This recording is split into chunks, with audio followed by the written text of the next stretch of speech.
Hi, let's talk about receiving in the person who is raised in a narcissistic paradigm and how that translates to adulthood and spirituality. If you are raised, and there is also the person who comes across this later in life and gets blindsided by it, but as I always say, I'm coming from a position of never really actually having a self to go back to as a result of narcissistic abuse. And some people come into it later in life and they go, oh my God, I lost myself through this process. But those people had a self to go back to, and either can be slammed by this tendency, right?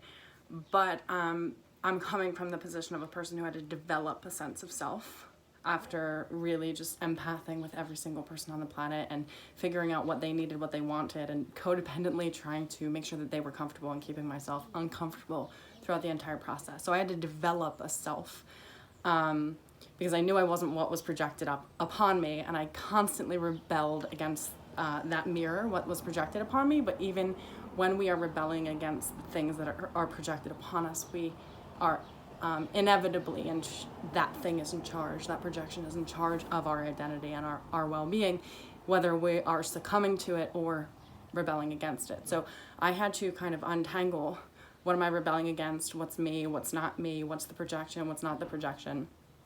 So being raised in that way, or later in life coming across this paradigm, I suppose, but I think I'm primarily speaking to people who have lost their self, or never even gained a sense of self as a result of narcissistic abuse. So receiving is very hard for the codependent empath. It's very hard for the person who was raised by somebody with narcissistic tendencies, because every single time we did receive, it came at a cost greater than the thing that we actually received. And we normally receive things that were in lieu of the thing that we actually wanted, right? Like we might have received a gift instead of the hug that we actually needed. We might have received new gymnast clothes when really we didn't want to be a gymnast, and we had to just do what our puppeteer wanted us to do. So receiving also in this way, where somebody might lure you into expressing yourself and then punish you for it, or cut you down, or tell you that you're a piece of shit because you have a different opinion than them, or because you're expressing yourself. And if you're raised in that way, you're not allowed to have autonomy. You're not allowed to express yourself if it doesn't suit the image of what you're supposed to be in the outer world.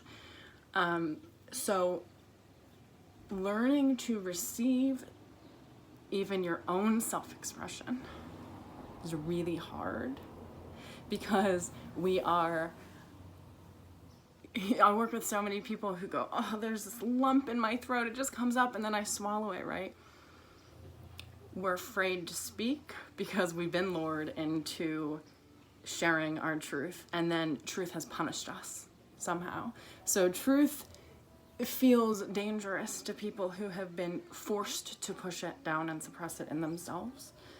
And then we feel dangerous to ourselves, and we don't trust ourselves with it, and we don't trust the truth that wants to come up, and we've been told and repeatedly, we're the crazy one, right? So that frog that wants to come out of us, that feels dangerous, that feels like self-expressive, the truth, we have to literally receive a world, which is the hard part, because we are taught that the world is like not trustworthy at all. We have to learn to receive a world that is trustworthy, right? That doesn't mean people are trustworthy. This was a big one for me, right? We don't have to trust people to trust it, to trust the process. We don't have to trust that person, that divinity put in front of us, as much as we have to trust the divinity that put that person in front of us, right? So there has to be an innate reception of the world as the place that we believe it is, which is the benevolence of universal love, right? But then we have this overlay where we also go, oh, but people aren't trustworthy, and even though I deeply, actually stupidly trust them more than I should, and I let them in more than I should, I'm doing that to actually overcompensate for my deep belief that nobody else is trustworthy, so I want to be the trustworthy one, right?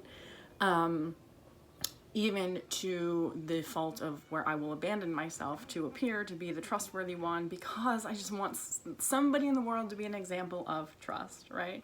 So I put myself in toxic, shitty situations to be that person. And that is an old identity that wasn't serving me. It was keeping me sick. It was keeping me fat. It was keeping me really fucking pissed off constantly. And also feeling victimized by it. And that is because receiving anything felt like it would come with a cost greater than the thing that I received.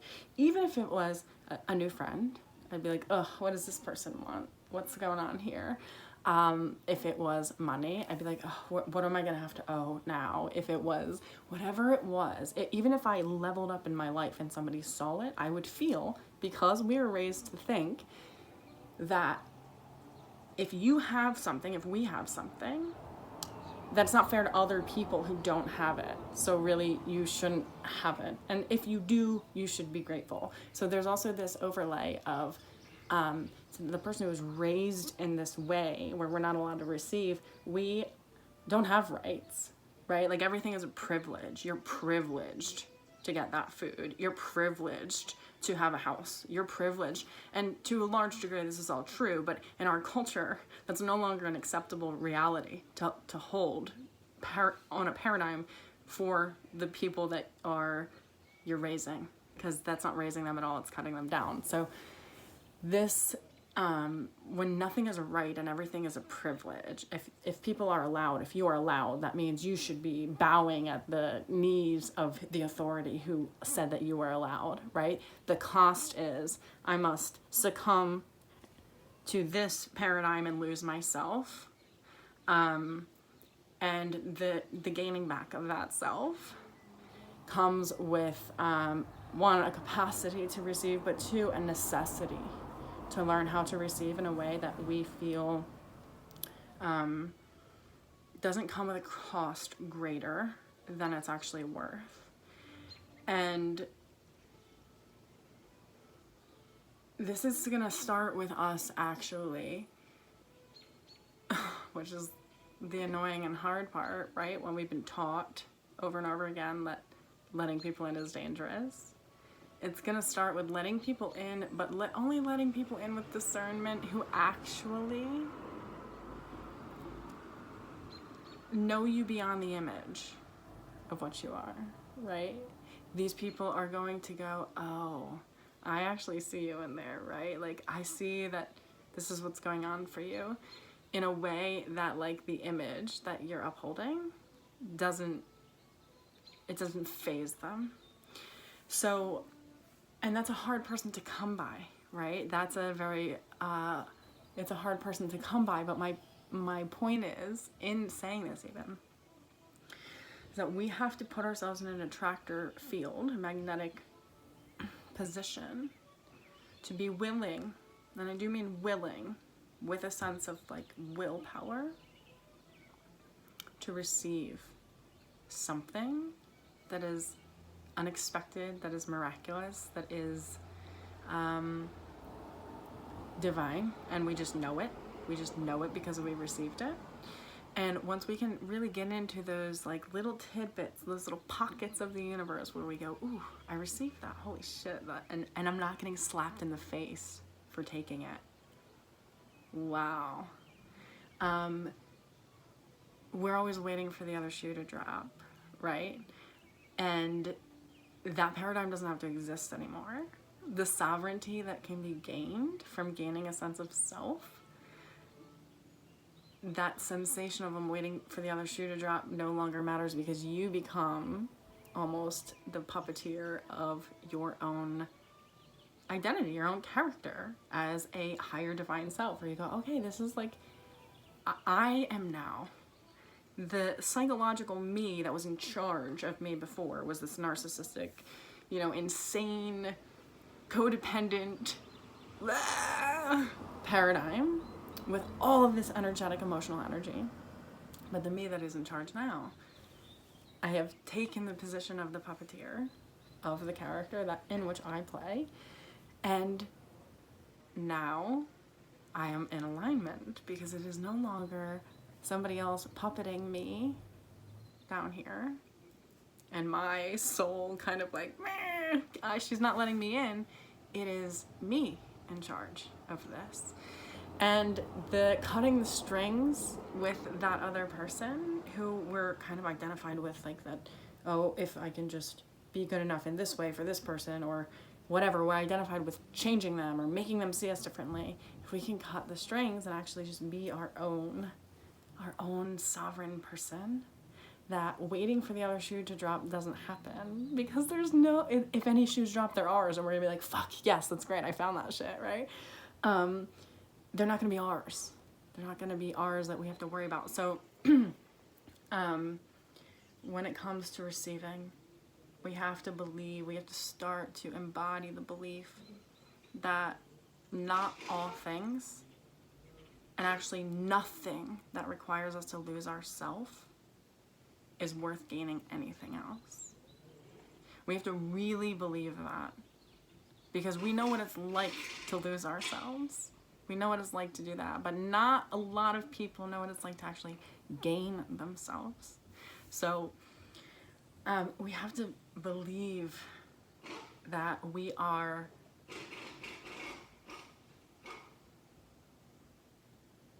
in a position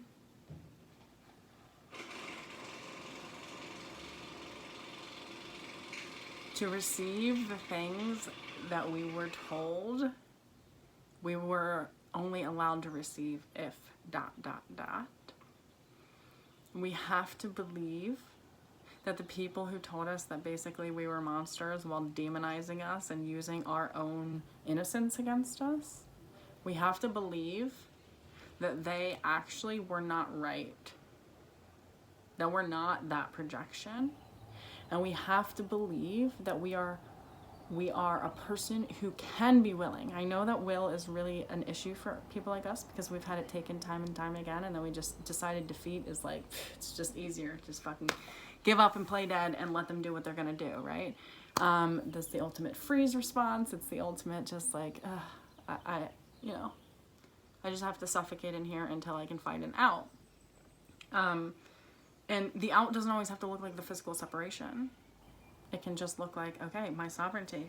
I am out because I've cut the cords. I can be next to you while you try to puppeteer me, but you're no longer in charge, right? So I'm out, even though I'm physically healed in the almost biological dynamic with my ancestry, because I can watch it and go, oh, that's just the dis-ease. That has nothing to do with me. Like, some of it has stuff to do with me, obviously, but a lot of it I can say that's just the disease. And I don't have to lose myself to jump into that game just because it's familiar, just because it's the only way I knew how to connect, and it's a little lonely not knowing how to connect in a new world, right? But we have to learn how to be willing to believe that the universe is not like our creator. It's not going to punish us because we received. The more we receive, when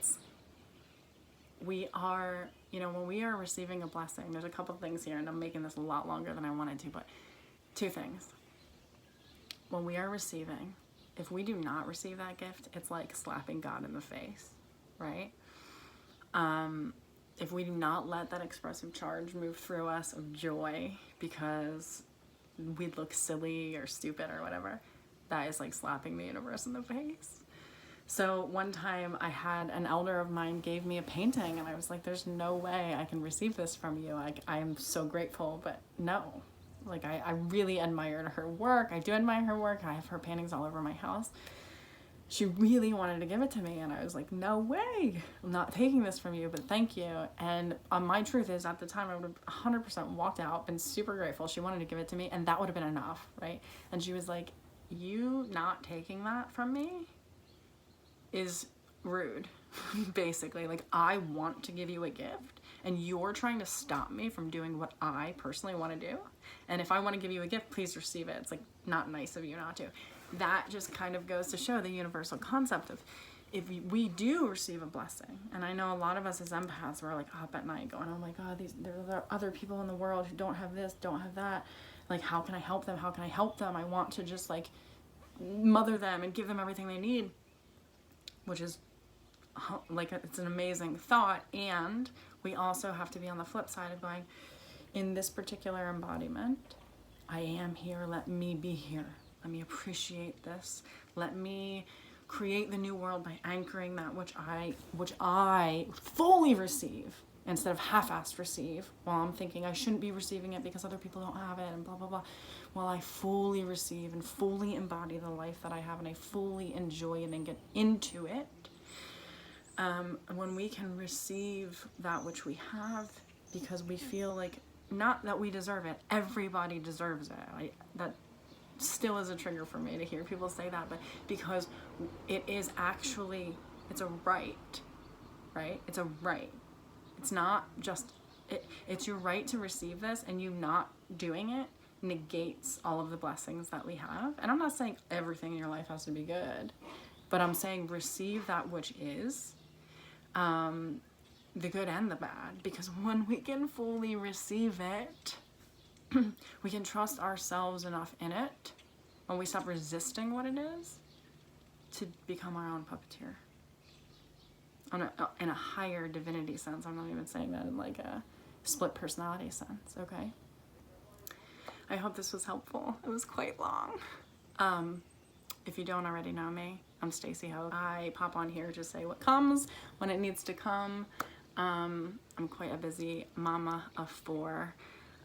If you dig the content, subscribe to my channel, and if you dig it beyond that, check me out on my website, stacyhoch.com, and I'm on a lot of places. I write primarily. I'm a writer, so check me out on Facebook, because that's where I'll put my writings. So I hope to see you soon. Bye.